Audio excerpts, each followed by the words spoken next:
Hello. Uh, Please introduce yourself to the audience. I'm Bethany Fancher. I like making fermented food at home. Yeah. Bethany. All right, so Bethany, what kind of spices? Wait, I don't know how fermented food Fermented works. food? Well, fermented foods, for an example, is like sauerkraut.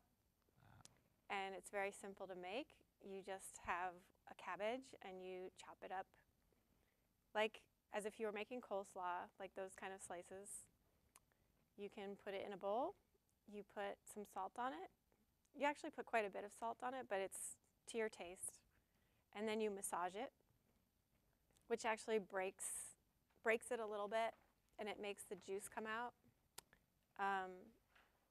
And until you can cover all the cabbage with some juice, you actually, after you salt it and massage it a little bit, you put it aside and the juice starts getting sucked out because of the salt. That's what happens. And then you get your jar ready that you're going to put it in. And then you tamp it in, and you are going to let it sit for a few days, and you put the top on.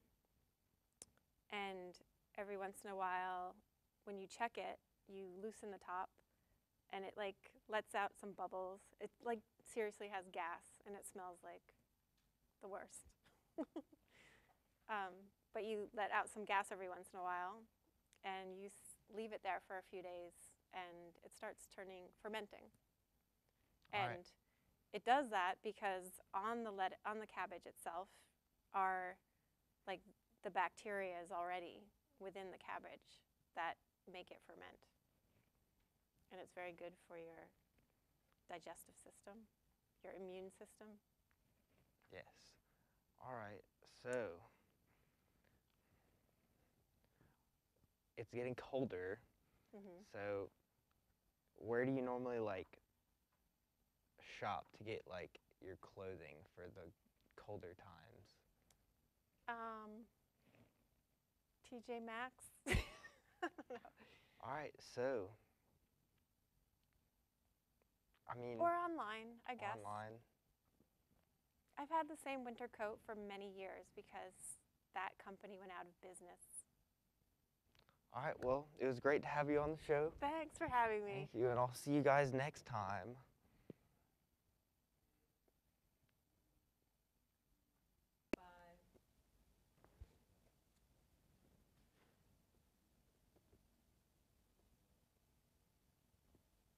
Welcome everyone to the show. Today I have a treat for you. We have Dominic.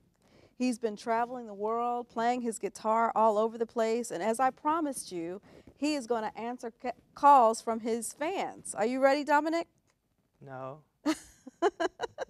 Okay, let's get the first caller. Okay, caller, you're on the line.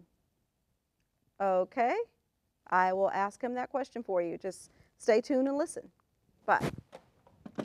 Okay, Dominic, the first question is, what was your favorite city or country when you were doing your last tour?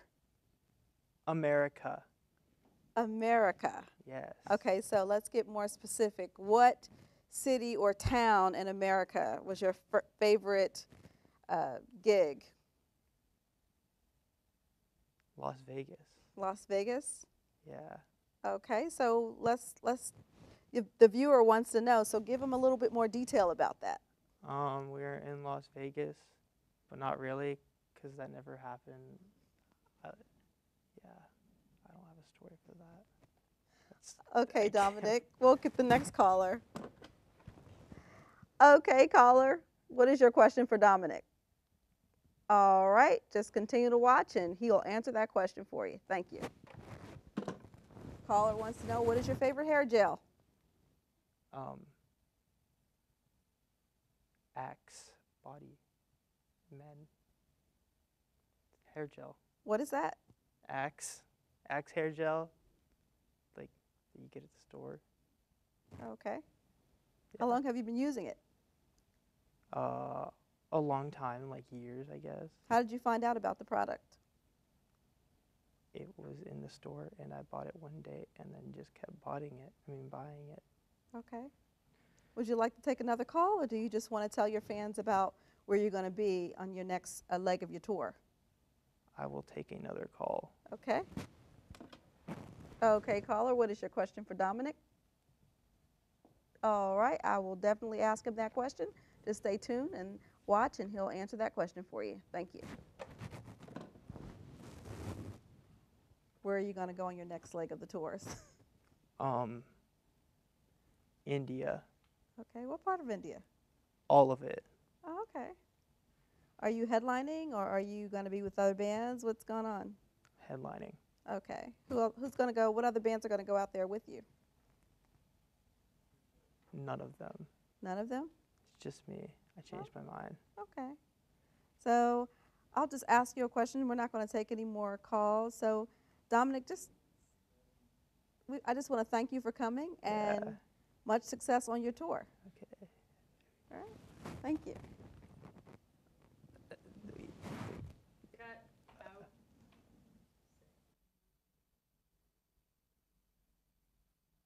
Good afternoon, everyone. Welcome to the Michael Smith Show. This evening I have an outstanding guest, a young skateboarder from the state of Tennessee with me. His name is Matt. Matt, tell us a little bit about how you got into skateboarding. Well, it was actually not too long ago, about 2 years ago. I just kind of was scrolling through YouTube, looking on the internet. I thought it looked cool, and I'd always been riding on like the little boards like from Walmart when I was like a little kid, and I just thought, you know, maybe I'll get into it a little bit more heavily. I'll try some tricks, and that's where I am now. Tell me about some of the tricks. I'm not really up on skateboarding that much. Well, there's flip tricks, which is when your board spins. There's like, you can do a 180 with your board. You can make your board do a 180 without you. Then there's like, you can combine all of them, but it just depends on your style and how you like to skate. Wow. To me, someone my age, sounds kind of dangerous. Yeah. But for you, that's great. Also, tell me some of your heroes that you have from skateboarding, some of the famous folks that you might know, or we might know of. So y'all probably know about Tony Hawk. Oh, yeah. He's a very famous tranny skateboarder, which means like he goes on the half pipes and everything. He's 50 now, so he's not as into it as much as he used to be, but he's still like one of the greats and definitely made it popular. And then also Chris Jocelyn, he's one of my favorite. He just always jumps these big gaps, like 20 stairs, 25 stairs. Wow. Yeah, and then Jake Wooten, he's like in the Nashville area, and sometimes I'll skate with him, and he's sponsored by Santa Cruz. Oh, so you're telling me as a skateboarder, if you aspire to do that, you can possibly make a good living off of that. Yes, you can. There was actually Street League just happened a couple like weeks ago, and Nigel Houston, he's the highest paid skateboarder right now. He won. It's like his 6th or 7th time winning, and I think his net worth is like around $6 million. Okay, I'm gonna take up skateboarding at an old age. Tell me, do you have a club or anything where you belong to a skateboarding club? Are you trying to promote this? Well, I mean, I don't necessarily belong to a club, but there's this place, 6th Avenue Skate Park. It's part of Rocket Town in downtown Nashville. It's like a Christian organization, and most of the people who are regulars there, we're all friends, and we just go skate together on the weekends or whenever a break happens, just whenever we can. Oh, that's wonderful. You know, we've had a great conversation, and you're making me think about becoming a skateboarder, even though I'm not the best in the world. So what I would ask you now, can you give our audience some closing comments if they want to get into skateboarding? How would you recommend young people or someone that's above a teenager get into skateboarding real quick? So it's a really, like, you can definitely just go at your own pace and just buy yourself a board and you can get in it real quick. Great, outstanding. Nice to meet you, and we'll have you back sometime. All right. Great.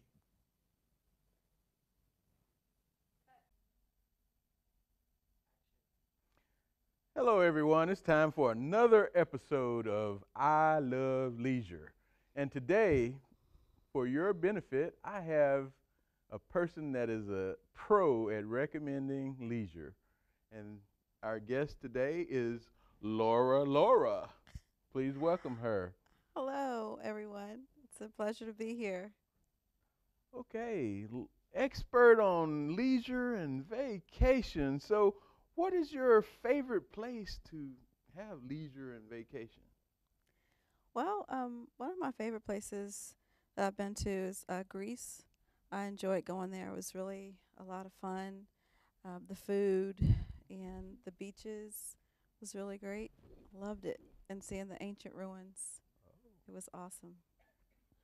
So, if Greece is number one, what is that forgotten number two? I would say Hawaii. Again, I love the beach. I love the water, and just the smell of the flowers there was just incredible. Yeah. Well, in doing a little homework, I noticed that, like, I like the Bahamas, but you went to Jamaica. Can you tell me something about the Jamaican trip? Oh, yeah, that was awesome. I went with a friend of mine who's Jamaican.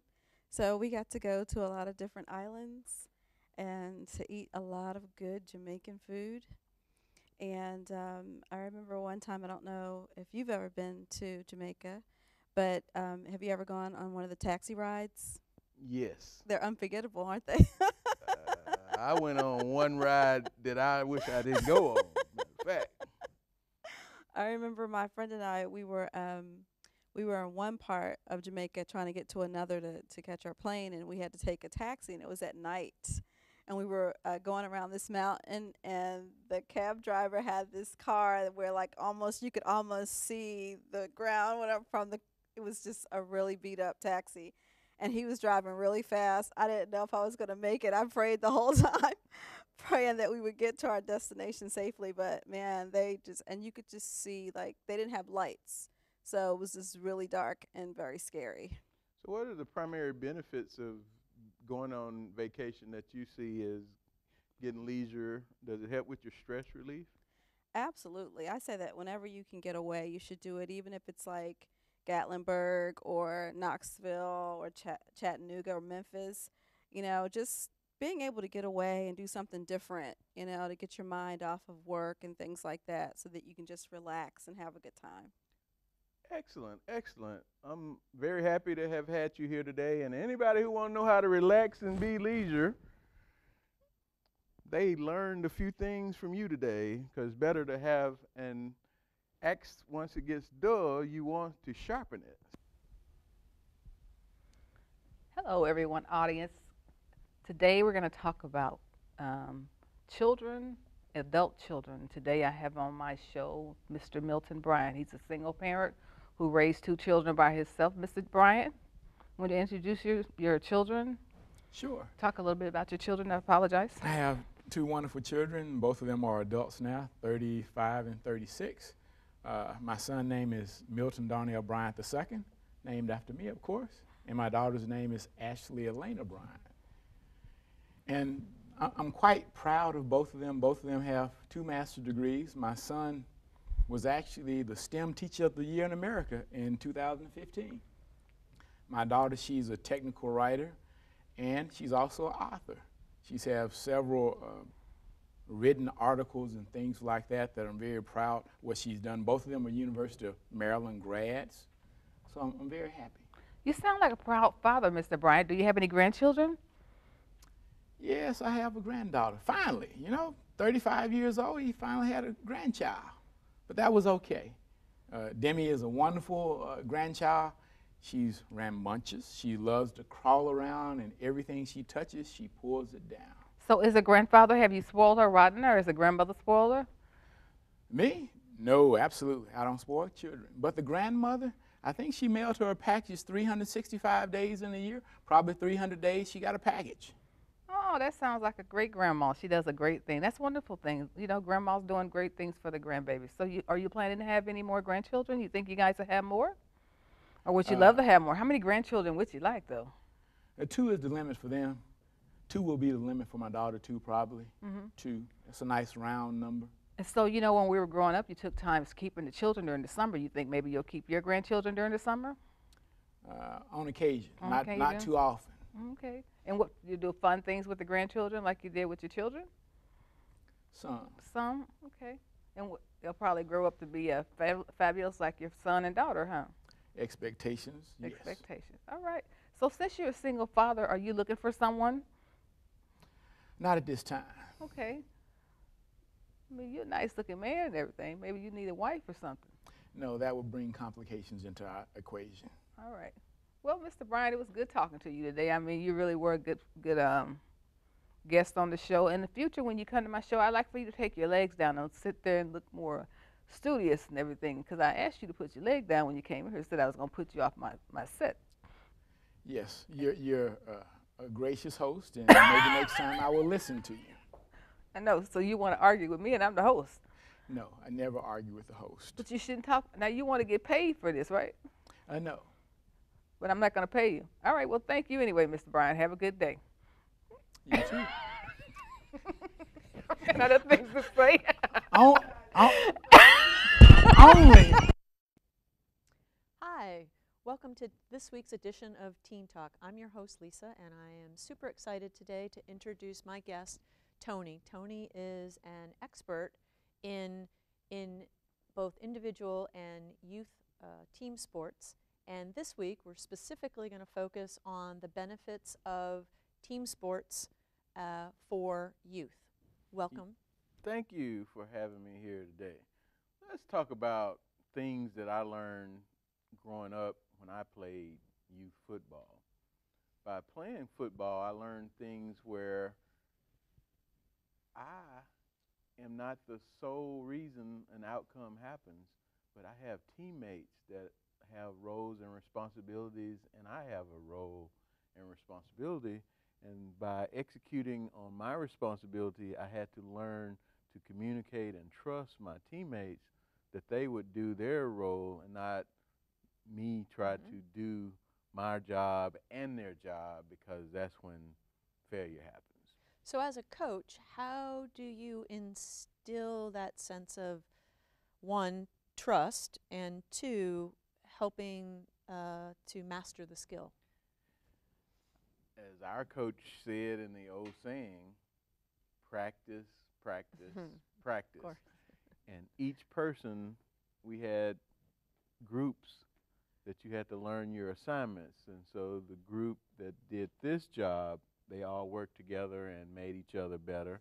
And then the ones who knew how to do this, do their job and help people to become better.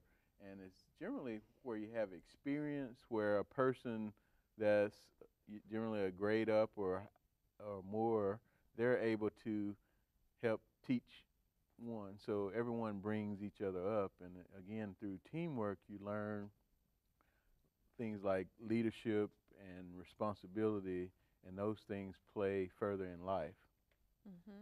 And so what are the three takeaways that the youth, some of the young adults here watching, can take away as they move through school, go out into the workforce? What are some of those life skills that they end up taking with them? Well, just as football teams have players with various roles and responsibilities, when you get into the working world, there's teamwork as well. There's the sales team and the finance team and the marketing team and the technical support team. So everyone has their assignment to do. And so if you're the finance guy, you're not in charge of all the computers and software programs, et cetera, because that's not your expertise. What you bring to the team is information related to debts, loans, cash, et cetera. So becoming a team player so that in life you can be a team player. And so kind of in wrapping up, what advice do you have for maybe young moms and dads who are considering helping introduce their kids to a team sport? Let them play, let them play, let them play, and they will learn to work with others versus a sport like tennis where they only depend on themselves. Wonderful. Thank you. Thank you so much. We really appreciate you being here today, Tony. There we go. Welcome to Nashville Neighborhood. We're having another episode. Here we're going to talk with Trudy today, and she has relocated many times, like many people that come to Nashville. But she's had quite a path to get here. So part of this moving has been from your military experience. Yes. When did you first join the military? 1986. Wow, okay. Is that military time? That's military time. Okay. And where were you first stationed? Scott Air Force Base in Illinois. It's right outside of East St. Louis, Belleville, Illinois. About an hour, 45 minutes from St. Louis, Missouri. Okay. And where are you from, Missouri? I am from Missouri. I'm from a little town called Malden, Missouri. Okay. It's about 3 hours from here, as a matter of fact. So how was Chicago for you, or Illinois? Illinois. Scottsboro, I guess you said. Illinois was hot and cold. Okay. You know, they have the all of the seasons and everything, so it was hot, very hot. Yeah. And very cold. And very cold, and a lot of snow. Okay. Real snow. How long do you spend on a military? On different assignments that Yeah. I'm going to. Normally 3 or 4 years, unless I'm doing a remote assignment. Like I did a remote assignment to Korea. That's a 1-year assignment. A remote is 1 year, and for some places it can be up to 2 years. They changed it a little bit because when I was retiring, they were talking about the people were traveling too much and they wanted to keep families more homestead because they were separated more. Yeah. And so where was the next place after Illinois? After Illinois, I went to Korea. Yes, I went to Korea for a year. And when you're in the military, are you eating American food, or do you get to eat whatever? You get to eat whatever you want to eat. out on Right. You can eat town? outside. You learn to enjoy the outside, the economy and some of their delicacies or whatever they're eating or whatever. You learn to eat things like that. And you learn how to cook some of those items also, because I love to cook, so you learn different little things to do, whatever. Do you learn language? Some of the words you learn. Okay. Yeah. And so after Korea? After Korea, then I married my husband, and then we went to Germany for 4 years. Okay. And did some traveling over there. We were there for 4 years. And then next stop? Next stop was Scott. No, it wasn't Scott. It was after Germany.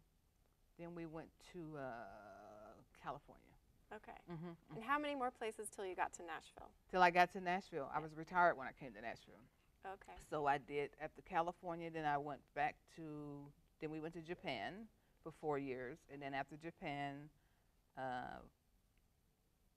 Little Rock. Then Little Rock. And after Little Rock, then Barksdale Air Force Base in Louisiana. I retired from Barksdale. Okay. And then after Barksdale, then we got a job. We transferred up here for a job.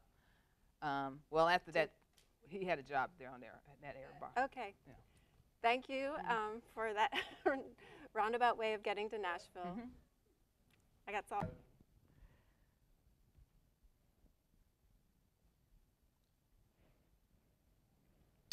All right, today we have Laura with us for cooking food, which is what we do. So Laura, what recipe have you brought with you to show us? Well, I'm so excited. Thank you for having me. I am going to show you my very super simple short rib recipe made in a crock pot. We can do this in 3 minutes or less. Wow, that's crazy. How do we start with that? Okay, so 2 main things. We have our crock pot and we have our little mini prep. I'm going to get you to chop up all the vegetables used in the mini prep while I prepare the short rib. So you've got your honey, your vinegar, your bone broth, and of course I forgot one of the ingredients, but that's okay. Is it? So pour all those into the prep. I am going to salt the short ribs and put them in the broiler. Of course. As we see, there's the broiler. That's going to go for 5 minutes. You're going to mix all these in together. Now you said 3-minute ribs, but you just said 5 minutes. Kind of contradicting yourself there. Yeah, well, you know, it's an ish thing. Just I like we see. don't measure things out grandma's recipe, you got to go by, Of course. right? So 3 to 5 minutes, the ribs are done. We put them in the crock pot. You've got that thing going. You might want to stir that a little bit. Really important. There you go. All right, pour that all into the crock pot. There you go. Stir it around, cover it up. We're going to put that on low for about 8 hours. It's going to be Doesn't fantastic. sound like 3 minutes to me. Yeah. Make it in 3 minutes or less. And then when it's all done, the magic of television, right? We've got finished ribs somewhere in another crock pot. Oh my God. right here. That's crazy. And how about if we dig into them? Do we have plates? We have plates. Wow. Here we go. Thank you so much. Of course. Yeah, it's finger food.